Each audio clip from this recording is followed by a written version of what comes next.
Comment faire face à tout ce que nous vivons, c'est-à-dire voilà, ces derniers moments? Crise économique, crise institutionnelle, conflit, c'est-à-dire que sur le plan géoéconomique, géostratégique et géopolitique, nous sommes en pleine guerre commerciale. On parle en même temps, c'est-à-dire que de changement climatique, on parle de crise énergétique. Toutes ces différentes crises-là viennent bouleverser l'économie. Beaucoup d'entreprises ferment, le chômage, on parle d'inflation, on arrive plus que justement à joindre les deux bouts. Comment faire afin de pouvoir se relever de tout ça? Comment donc que dans ce méli-mélo-là,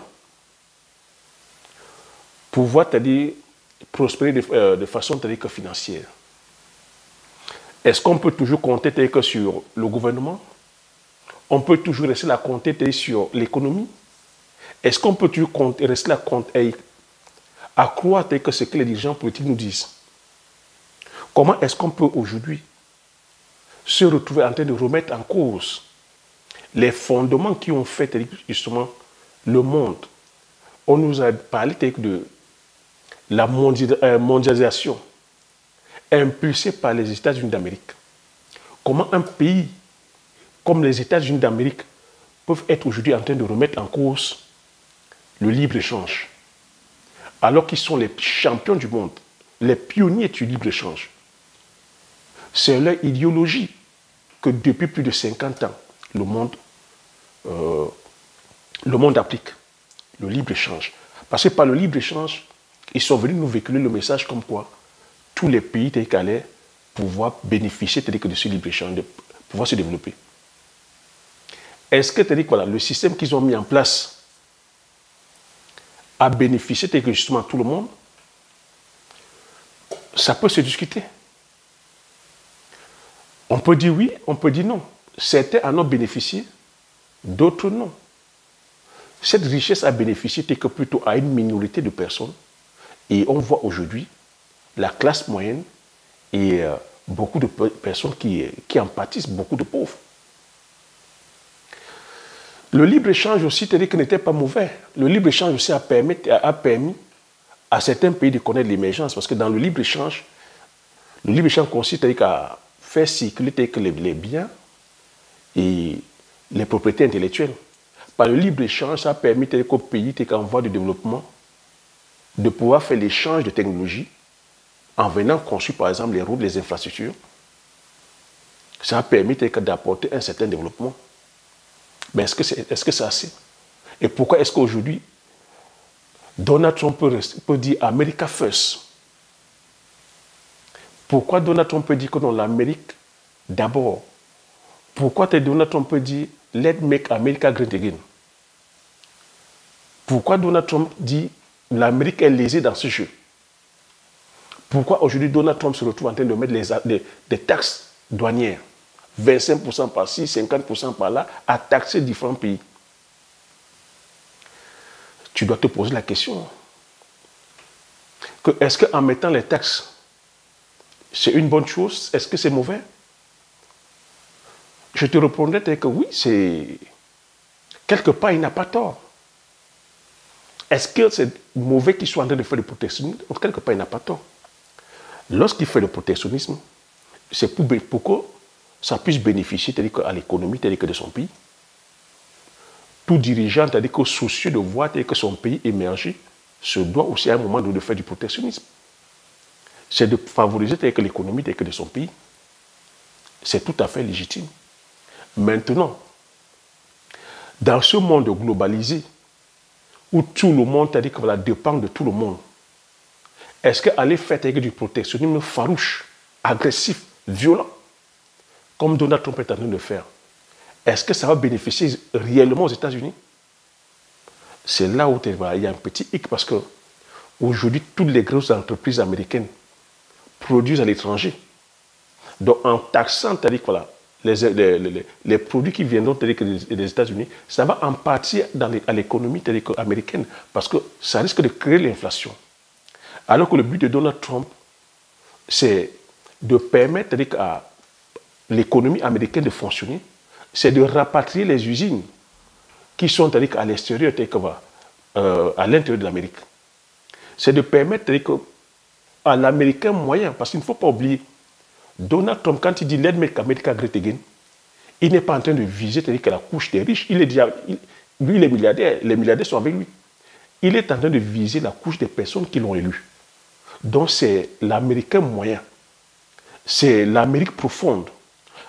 Donald Trump veut ramener les usines dans l'Amérique profonde afin de pouvoir faire travailler les Américains, l'Américain moyen. C'est ça la politique de Donald Trump. Mais est-ce qu'avec cette politique-là, en 4 ans, on peut faire rapatrier les usines, les mastodontes qui sont à l'extérieur? C'est ça le pari, c'est ça le petit danger un peu. Est-ce que les industries automobiles qui se sont exportées peuvent démanteler leurs usines afin de pouvoir venir implémenter en Amérique en un mois, en 2 mois, en 6 mois, en 1 an, en 3 ans? Non, c'est un peu compliqué. Donc, ce qui fait que lorsqu'il va mettre 25%, les autres aussi vont mettre 25%. Et aujourd'hui, comme nous sommes dans un monde globalisé, la technologie est démocratisée, les différents composants viennent un peu de partout dans le monde. Donc, tu vois, quand tu taxes ici, je taxe là-bas, et c'est un système qui vient fragiliser l'économie. Parce que lui, lorsqu'il va imposer les taxes sur les voitures électriques chinoises ou sur les voitures électriques européennes, les Chinois vont aussi imposer les taxes. Et ce qui va faire en sorte que les voitures électriques aussi américaines comme Tesla ne sortent pas, ou les voitures américaines ne sortent pas. On peut aussi mettre les taxes sur l'agriculture américaine, les céréales. C'est les premiers producteurs de céréales. Ça va impacter l'agriculture américaine. On peut mettre les taxes aussi sur la viande, ainsi de suite sur les produits américains. Et c'est comme ça qu'on détruit l'économie en fait. Et c'est comme ça que tu dois réfléchir donc avant d'aller entreprendre ou avant d'aller investir. Donc tu vois que, comme j'ai coutume à te dire, l'économie, nous sommes dans un monde où il n'y a pas d'amitié, c'est les intérêts. Et que nous ne sommes pas dans un monde de business. Que lorsqu'on veut aller faire le business, on se doit d'abord de préserver nos intérêts.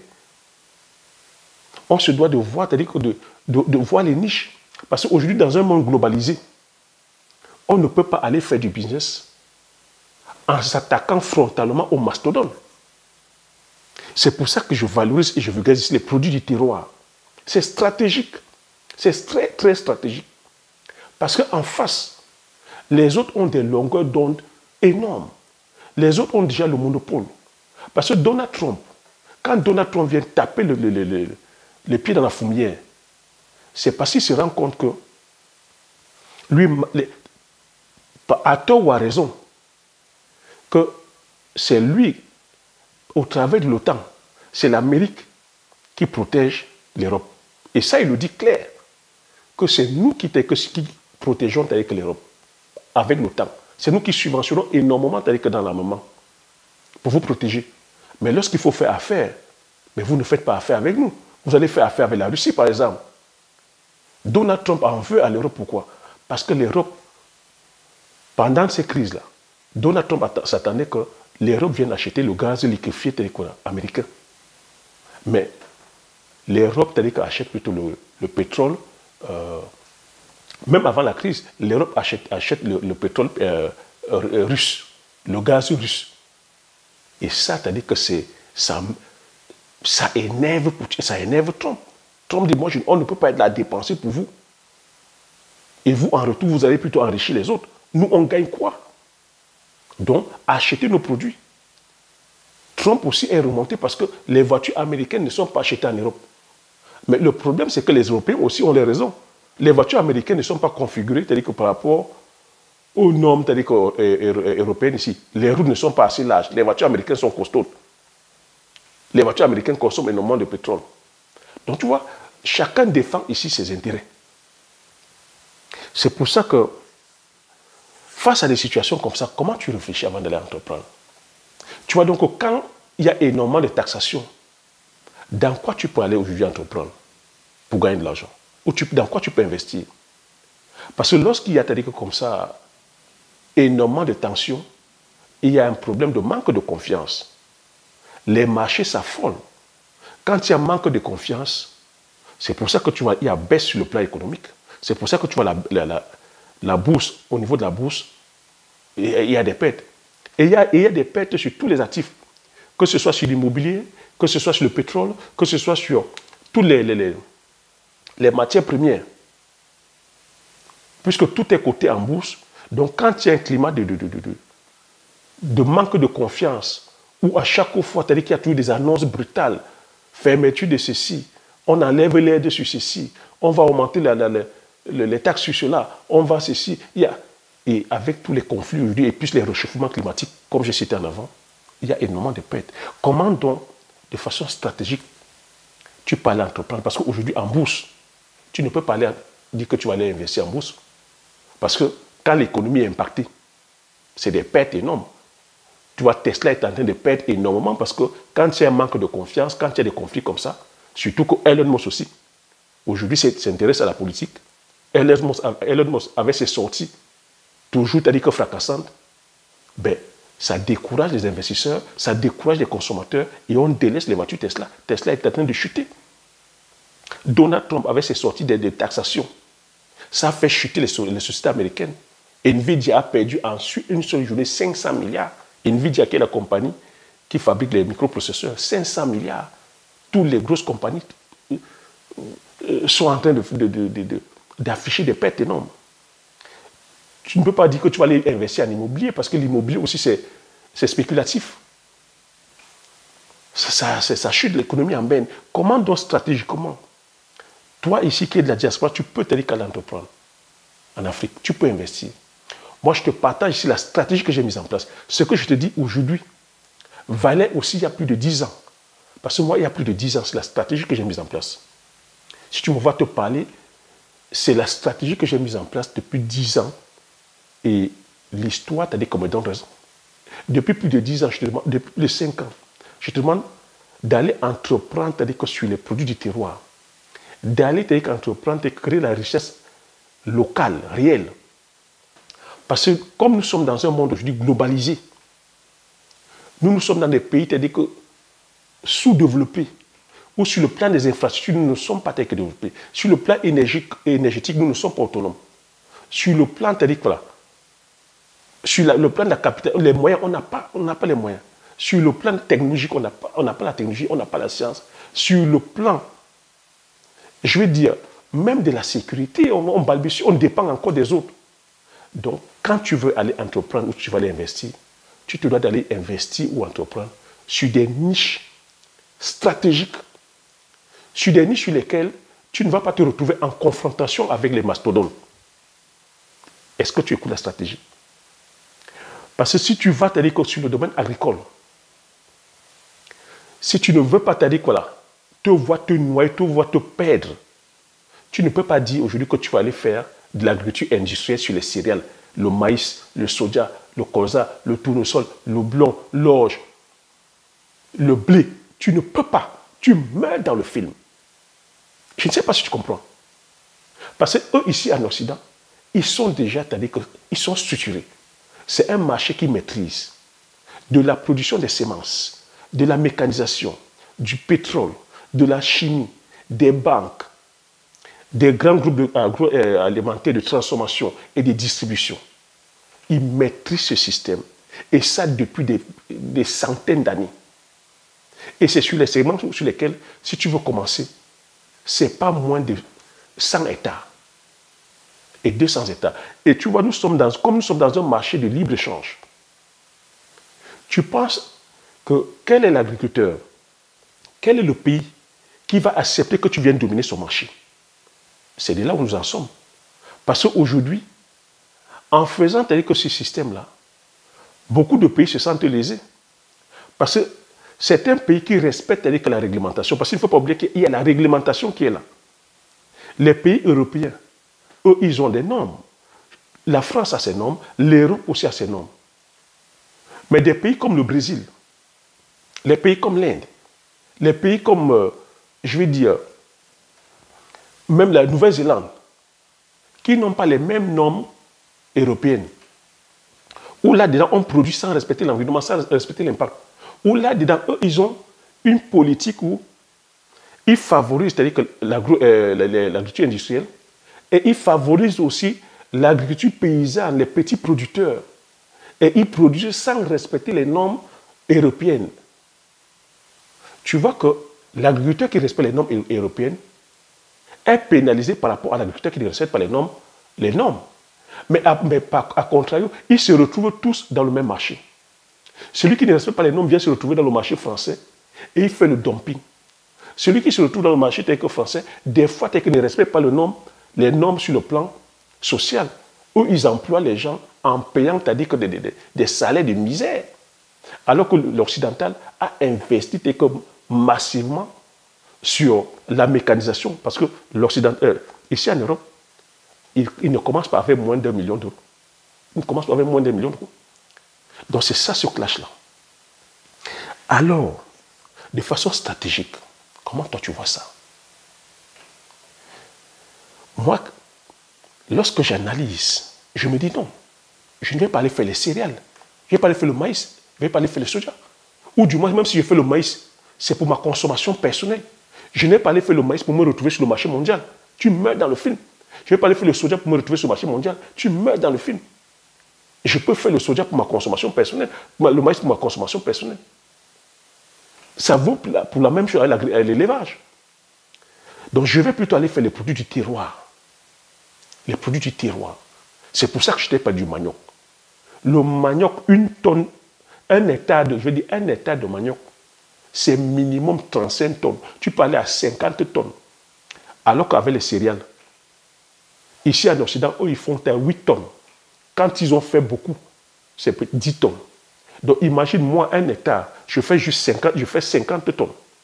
Sans mécanisation, sans produits chimiques.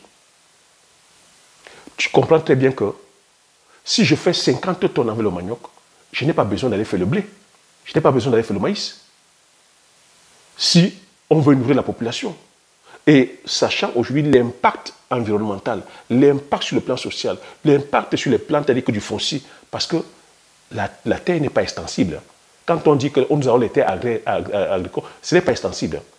Parce qu'il y a, c'est-à-dire que l'urbanisation qui ne fait que venir ronger les terres, il y a aussi le fait que de venir exploiter que nos ressources minières. Tu sais, lorsqu'on va exploiter les ressources minières, c'est des millions d'hectares. Et c'est des millions d'hectares sur lesquels on ne peut pas produire, on ne peut plus faire l'agriculture, on ne peut plus faire l'élevage, on ne peut même pas habiter parce que ça vient polluer les zones. Donc il faut prendre ça en compte. Donc ici, l'espace est capital. Avec les céréales, ça consomme énormément d'espace. Alors que si on est sur 1 hectare de manioc, 2 hectares de manioc, 5 hectares de manioc, et qu'on se retrouve en train de faire la diversification, c'est-à-dire ici, manioc, ça peut être igname, ça peut être patate, ça peut être pomme de terre, ça peut être ici la banane plantaire. On fait la diversification. Voilà comment j'ai pensé. Mais maintenant, comment moi j'ai organisé mon portefeuille? Tu comprends très bien que si on parle ici d'écologie, c'est parce qu'eux ici, ils ont déforesté. Ils sont sur 5000 hectares, mais 5000 hectares de désert. La mécanisation vient accélérer encore, c'est-à-dire que le désert. La mécanisation vient accélérer la pollution. C'est pour ça que tu entends parler de transition écologique. Tu entends parler d'énergie renouvelable. Tu entends parler du respect de l'environnement. Donc le système que je vais partager ici avec toi, c'est un système qui respecte l'environnement. C'est un système agroécologique. C'est un système sur lequel, lorsque tu gères ton portefeuille, c'est un portefeuille sur le long terme, avec des actifs qui vont te générer des devises ou des revenus sur le très long terme. Donc ça veut dire que lorsque ça entre en production, tu l'as constaté que sur plus de 50 ans, voire 200 ans. C'est comme ça qu'on se doit de penser. Donc lorsqu'on va aller investir, quand tu entends parler d'actifs, tu vas te dire, mais c'est la bourse? Oui. Quand on dit actif, il ne faut pas que ce nom technique te fasse peur. Actif, c'est que c'est un bien qui te rapporte. Quand je dis portefeuille, c'est des langages que tu vas entendre que sur le plan de la finance, le plan de la bourse. Oui, ton portefeuille, ça va être ta plantation. Donc tu peux avoir ici 10 hectares, tu peux avoir 30 hectares, tu peux avoir 40 hectares, tu peux avoir jusqu'à 50 hectares, c'est dans tes comptes. Et dans ces 50 hectares, tu diversifies. Parce que le plan ici de l'enrichissement, c'est la diversification. La façon de s'enrichir même dans le domaine agricole, c'est la diversification. La monoculture ne sert à rien. Les gens s'appauvrissent ici parce qu'ils sont dans la monoculture des céréales. Et c'est ça qui les garde dans cet état d'appauvrissement. Tu fais la diversification. Comment moi j'ai diversifié avec mon portefeuille? En allant produire le poivre. Sur une superficie de... Moi, que j'ai une superficie de 60 hectares. Toi, tu peux t'organiser en ayant une superficie même de 2 hectares. Tu commences avec 2 hectares, tu ne coupes pas. Tu progresses. Ici, tu dis que c'est l'enrichissement sur le long terme. Mais tu commences à diversifier. Moi, j'ai fait un portefeuille de 5 actifs. Premier actif, le poivre. Le poivre, pourquoi? Parce que c'est la première épice la plus consommée au monde. C'est la 3e culture la plus rentable au monde. Donc, quand on parle de rentabilité ici, le poivre a la même valeur que l'or. Donc, tu entends à chaque fois, lorsqu'on met l'indice sur chaque chose, on va te dire que l'argent c'était arrimé sur les talons or. Quand on te parle du bitcoin, que le bitcoin c'est l'or, le poivre a la même valeur que l'or depuis plus de 10 000 ans. Et le poivre, c'est-à-dire que c'est l'épice la plus... Dis-moi dans les commentaires si tu ne consommes pas le poivre. Dis-moi dans les commentaires. Le poivre est consommé, c'est l'épice la plus consommée au monde. Donc, lorsque tu parviens à mettre 1 hectare de poivrier, c'est minimum 130 millions au pays. Et lorsque tu exportes ici, c'est 1,3 million, 1,2 million. Mais la stratégie de tout ça, c'est quoi? C'est que le poivre est consommé sur le continent. C'est une épice vers laquelle tu ne compétis pas avec les Occidentaux. Ce n'est pas produit ici en Occident. Je ne sais pas si tu comprends ma stratégie un peu. Ce n'est pas produit ici, ce n'est pas produit en zone tempérée. Ça ne peut pas se produire en Europe, aux Amériques, partout il fait froid, ça ne peut pas être produit. Et c'est des gros consommateurs. Tu vois, en termes de rapport de force, le rapport de force est de ton côté. On ne peut pas te mettre le veto. On peut consommer ça aussi tel que chez nous, en Afrique. Ça se consomme. Et que la demande dépasse l'offre. Tu comprends un peu? C'est vers là que tu dois aller investir, mon ami. C'est vers là que tu dois aller mettre ton argent. Si tu veux sécuriser ton argent. Et quelque chose que j'ai envie de te dire, c'est que lorsque tu vas vers le domaine agricole, c'est le secteur qui ne connaît pas la crise. Lorsque tu sais sélectionner tes cultures. Parce qu'avec la terre, tu dis que c'est une valeur, je veux dire, c'est un actif qui ne perd pas en termes de valeur.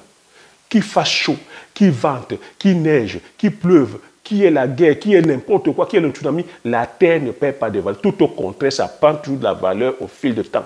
Imagine que si tu arrives à acheter 1 hectare, 2 hectares, 3 hectares, 4 hectares, 5 hectares, 10 hectares, même si tu ne mets rien dessus, c'est de la richesse, c'est un actif.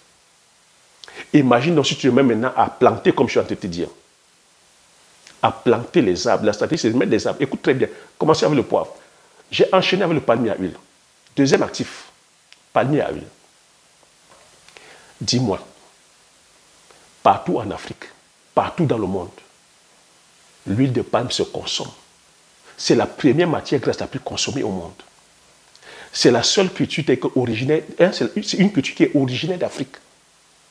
Mais malheureusement, que l'Indonésie et la Malaisie sont en train de venir nous surclasser, alors qu'ils sont venus chercher la graine et la technologie chez nous. Lorsque tu as le palmier à huile, c'est une culture qui est pérenne. C'est un actif que tu peux transmettre aux enfants de tes enfants. Qu'est-ce qu'on fait avec l'huile de palme? L'huile de palme est dans notre consommation telle que quotidienne. Tous nos plats sont faits à base de l'huile de palme. Les traditions, les rites, la culture. L'huile de palme aussi est hautement demandée dans l'industrie, que ce soit de la consommation, de la cosmétique, ou que ce soit de la consommation. C'est aussi demandé que dans l'industrie des énergies renouvelables, avec l'huile de palme.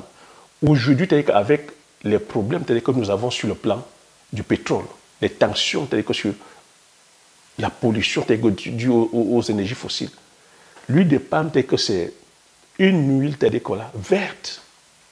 qui peut nous permettre aujourd'hui d'être autonomes sur le plan énergétique. Parce qu'il faut comprendre ici que la tension est sur le plan énergétique. C'est l'énergie. On ne peut rien faire sans énergie depuis 5 ans, je te le dis. Moi, c'est pour ça que je suis allé choisir l'écriture où je suis, c'est-à-dire que de moins en moins dépendant des énergies fossiles. Parce que même avec mon huile, je peux transformer mon huile en énergie verte et être autonome. Mais je vais t'encourager aussi à passer à la phase de transformation. Parce que c'est en transformant qu'on apporte la plus-value. Parce que si tu vois, à chaque fois que je te parle de transformation. Quand je produis mon poivre, le poivre tel que c'est là, c'est déjà transformé. J'ai le contrôle dessus. C'est transformé, j'ai le contrôle dessus. Ça peut rester comme ça pendant plus de 5 ans. Ça ne tourne pas. Et tu vois, maintenant, je suis en train de vouloir passer à la phase de la création de la marque. En créant la marque, je reste encore dans la prospérité parce que j'apporte encore de la plus-value. C'est de ça qu'il s'agit. Mais au moment où je te parle, rien ne m'empêche. Pendant que je te parle là, je vends l'huile de palme. Hein. Je vends déjà. Aux grossistes, je vends aux importateurs. Je vends aux compagnies agroalimentaires. Je vends aussi le poivre. Mais mon challenge ici, c'est de faire la marque. C'est pour ça que je dis que je suis en train de vouloir créer la marque. Troisième technique actif, c'est le Njianshan. Voilà le Njianshan, qui est l'arpi. Ça, c'est des arbres. Le Njianshan, c'est un arbre. Tu me plantes comme ça, tu me fais des vergers de Njianshan.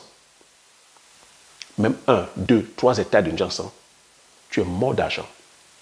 Toi qui es ici de la diaspora, qu'est-ce que tu demandes? Tu as déjà un travail ici. C'est vrai que sur le plan social, sur le plan économique, c'est un peu tendu. Voilà. Tous les pays tels que du monde, en tout cas tous les pays occidentaux, sont en train de faire du repli sur soi. Il y a un certain repli identitaire. C'est le populisme qui est en train de se prononcer. Tu n'attends pas au moment où tu seras dormi pour agir. C'est maintenant qu'il faut agir. Le bon moment, c'était il y a 5 ans quand j'en parlais. Le meilleur moment, c'est maintenant. Moi, il y a plus de 10 ans que j'avais déjà anticipé ces choses-là. Le populisme. Parce que ça devait arriver. Depuis, je te dis qu'il y a un problème tel que sur le plan de la répartition de la richesse. Ceux qui ont le contrôle de la richesse aussi, c'est une petite minorité de milliardaires. Et une grosse poignée, c'est-à-dire que trime, souffre. Il y a la crise, il y a la récession, il y a l'inflation. Et ça fait, c'est-à-dire qu'exacerber comme ça des penchants populistes. N'attends pas quand on va commencer à te clasher sur le visage et puis tu vas dire que non, ils sont ceci, ils sont cela. Non. C'est à un moment donné, ils regardent leurs intérêts. Ils demandent à leurs dirigeants de leur servir. Le quatrième actif, c'est le bitacola, qui est la petite cola. C'est encore des arbres. Tu me plantes le bitacola. Et je t'ai déjà donné les itinéraires agronomiques. Regarde sur la chaîne. Cinquième actif, c'est-à-dire que c'est la cola culminata. Tu me plantes ça, j'ai déjà donné l'itinéraire agronomique. Et là-dedans, c'est d'être patient. Les meilleurs investissements qui gagnent, c'est des investissements sur lesquels tu prends le temps. Mais tu vois ici que le problème, c'est qu'il faut que tu aies la connaissance. Il faut que tu te formes. Sors de ces histoires, c'est-à-dire que du hasard. Sors de ces histoires où on va te dire que viens de ton argent, tu vas te coucher, ça va se multiplier par 3000. Non, c'est de l'arnaque. Sors de ces histoires que je suis en train de faire en crypto-monnaie. Je t'ai expliqué le fonctionnement de la crypto-monnaie. La crypto-monnaie, pour l'instant, n'est pas encore une monnaie, c'est-à-dire que voilà, validée.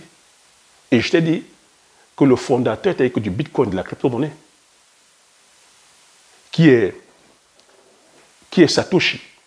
Satoshi avait créé la Bitcoin pour pouvoir, c'est-à-dire que nous permettre aux utilisateurs de se libérer, c'est-à-dire de l'emprise des banques et de l'emprise des États. Satoshi a décentralisé, c'est-à-dire avait décentralisé la Bitcoin exprès pour qu'il y ait cette liberté-là, pour qu'on ne paye pas les taxes. Mais aujourd'hui, tu penses que la Bitcoin est comment? La Bitcoin ou la crypto-monnaie n'est plus décentralisée. Parce que beaucoup d'opportunistes sont venus saisir, beaucoup d'imposteurs sont venus saisir l'opportunité. Et aujourd'hui, par le biais, c'est-à-dire que des agences de régulation, c'est centralisé, c'est contrôlé. Or qu'avant, pour acheter la Bitcoin, tu ne donnes pas ton identité. Mais aujourd'hui, puisqu'il y a des agences, c'est centralisé, c'est régulé. Et aujourd'hui, les mêmes, encore la finance, ils sont venus te dire que là, reprendre les choses, tu as les monnaies électroniques, les États sont en train de vouloir créer les monnaies électroniques. Donc il y a un vrai problème qui est là, où il y a un vrai mal-être, et ce mal-être-là, il ne faut pas attendre que c'est les gouvernements qui vont venir aux autres. Toi-même, tu peux créer ta niche, tu peux créer créer ta liberté financière, ou créer ton indépendance financière. Comme j'ai coutume à te dire, nous ne sommes pas dans un monde de bisounours. N'attends pas que c'est ton président. N'attends pas que c'est la météo.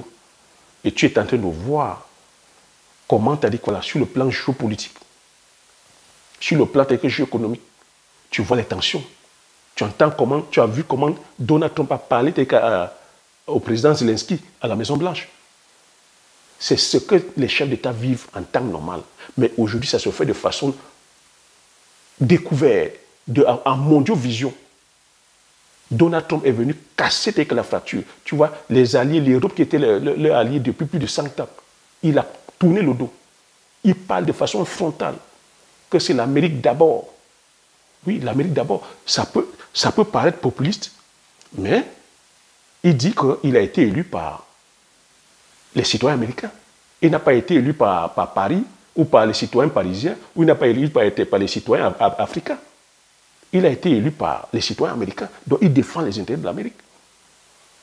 Donc, si un État, un pays comme l'Amérique, qui est le précurseur du libre-échange, se retrouve en train de faire du protectionnisme aujourd'hui, si avec ça, ça ne t'amène pas à réfléchir, à dire qu'aujourd'hui, tu ne peux pas dire que tu vas aller produire le blé. Tu vas aller produire le blé, le maïs.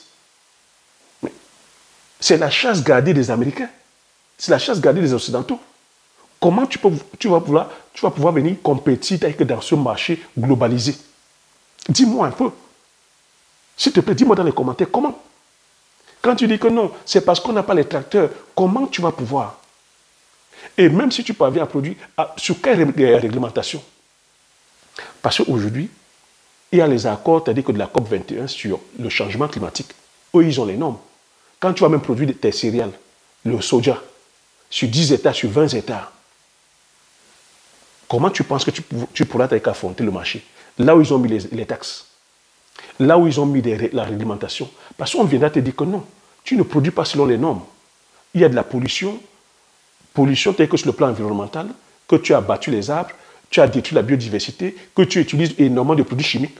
Les mêmes produits que sont ceux qui ont fait et qui t'ont vendu. Ça s'appelle du protectionnisme. Que celui qui a les oreilles écoute. Et là-dedans, ils ont un système de lobbying puissant qui viennent comme ça, c'est-à-dire que justement, comme nos États, c'est-à-dire que sont faillites, nos États, c'est-à-dire que ne font plus rien. Nos États, on les a enlevés de toutes les substances avec les plans d'ajustement structurel. On n'a plus d'industrie.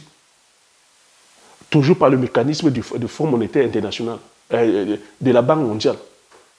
Parce que ce sont eux qui contrôlent tout ça. Ils vont venir privatiser que nos entreprises, nos industries. Et nos États ne seront que là à aller contracter les dettes. Et dans cette dette-là, ils ne sont que là à faire quoi? À venir faire tourner la fonction publique. Mais la fonction publique, quand c'est les hôpitaux, quand c'est les militaires, ça ne produit pas. Bien qu'ils soient là en train de sécuriser le pays, bien que les enseignants soient là en train de partager de la valeur aux enfants, mais tu ne peux pas quantifier ça en termes d'actifs. Oui, c'est des actifs de la matière grise, mais est-ce que ça produit de l'argent? Trébuchant, non. Donc c'est comme ça qu'on nous maintient dans un état d'appauvrissement. Quand tu vas dire que tu vas aller prendre le tracteur, est-ce que ton pays fabrique des tracteurs? Est-ce que ton pays fabrique la mécanisation? Est-ce que ton pays est autonome sur le plan énergétique? Est-ce que ton pays est autonome que sur le plan des infrastructures? Tu vois que tu compétis, tu pars déjà perdant, c'est-à-dire que dans le game. Tu pars perdant. Même si tu arrives bien que mal à aller, c'est-à-dire implémenter des usines comme ça, ce n'est qu'une question de temps, tu vas tomber. Parce que tant que le pays ne t'accompagne pas, et le pays va t'accompagner sur combien de temps? Tu as avec des stratagèmes qu'ils ont en place, des lobbying qu'ils mettent en place pour venir déstabiliser, pour venir paralyser, pour venir créer tel que de la destination, afin d'avoir le monopole en fait. C'est ça qu'il faut comprendre. La mécanisation n'est pas une histoire de confort. Parce que j'entends certains dire, non, l'agriculture est pénible parce que tu as dit qu'on travaille avec la... Ou non. L'agriculture, c'est un business. Est-ce que tu vas faire l'agriculture parce que tu veux le confort ou est-ce que tu vas faire l'agriculture parce que tu veux gagner de l'argent en même temps nourrir la population? C'est la question qu'il faut se poser. Les agriculteurs occidentaux sont sur les tracteurs ici, hautement mécanisés. Ils sont sur des élevages de 100 000 sujets. Ils sont sur les agricultures de 200, 300 hectares. Mais ils n'arrivent pas à s'en sortir. Parce qu'on les a mis dans un état d'appauvrissement. Pourquoi ils n'arrivent pas à s'en sortir? Parce qu'ils sont endettés sur 30 ans. Mais le système a bien pensé la chose parce que c'est pour leur permettre d'abandonner et que la finance vienne prendre. Aujourd'hui, ici en Occident, c'est les fonds de pension qui font l'agriculture. C'est les fonds de pension. Donc, quand vous, en Afrique, vous ne connaissez pas ça, vous dites non, c'est parce que nous ne sommes pas sur le tracteur. On peut tenir le tracteur et tu finis pauvre et malheureux. Le marché mondial, comment tu pourras affronter le marché mondial? Parce que c'est ce que nous vivons. Quand tu vois un pays comme les États-Unis d'Amérique commencer à dire que non, ils sortent des accords du climat, ou ils sortent de tous les accords, parce qu'eux, ils sont en train de dépenser de l'argent, mais les autres ne sont pas en train de venir acheter les produits. Une première puissance. Toi, ton pays, tu vas aller te produire dans ton pays. Ton pays a quel droit de veto? Ton pays pourra parler comment? Le même Donald Trump peut dire, je sors ton pays des désaccords de l'AGOA. L'AGOA, ici, c'est le système, le mécanisme qui permet aux pays africains de pouvoir exporter leurs produits aux États-Unis sans payer les taxes. Je te sors des accords de l'AGOA. Je te refuse les aides, c'est-à-dire que de USAID. Parce que nous vivons encore par rapport aux aides. C'est les mêmes organismes qui viennent financer nos institutions. La recherche. Quand un organisme d'État ou privé, comme tu as dit que l'association, je vais dire,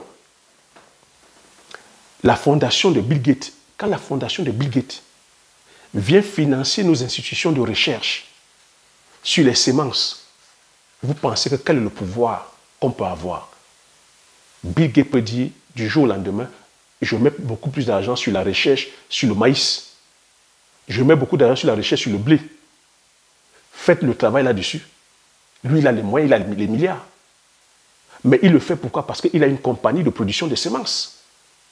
Et c'est comme ça qu'il viendra nous imposer les semences, le maïs et le blé. Et nous, on va se mettre dans le maïs et le blé sur des marchés sur lesquels on ne peut pas compétir sur le plan mondial. Et c'est comme ça que les multinationales viendront se placer. On va venir te mettre une usine brassicole. L'usine brassicole va dire, je prends ton maïs, mais est-ce que le maïs qu'on produit pour l'usine brassicole est destiné pour la consommation humaine? On vient te dire, on va mettre une provenderie. Et ce sera une multinationale occidentale.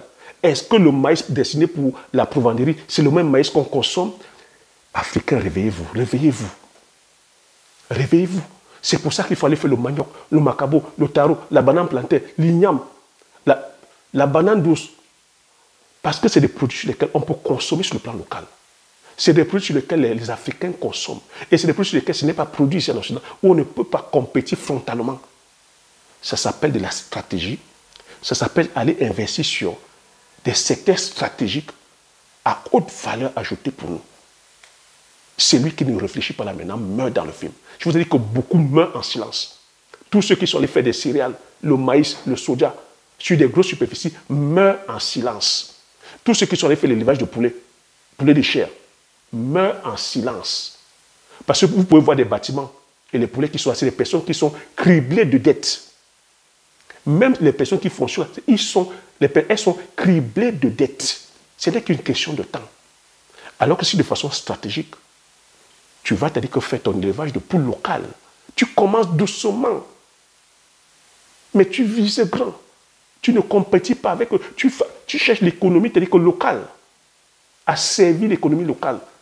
On nous a vendu le rêve de la mondialisation. On ne peut pas compétir avec les autres. Les autres ont commencé depuis des années-lumière.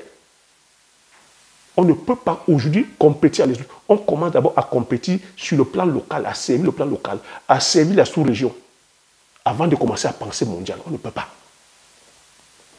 Voilà, t'as dit comment plaidoyer. Voilà comment moi j'ai pensé, t'as dit qu'avant de pouvoir mettre mes actifs, là où je suis, t'as dit que même 50 ans ou 200 ans après, je ne sais pas menacer.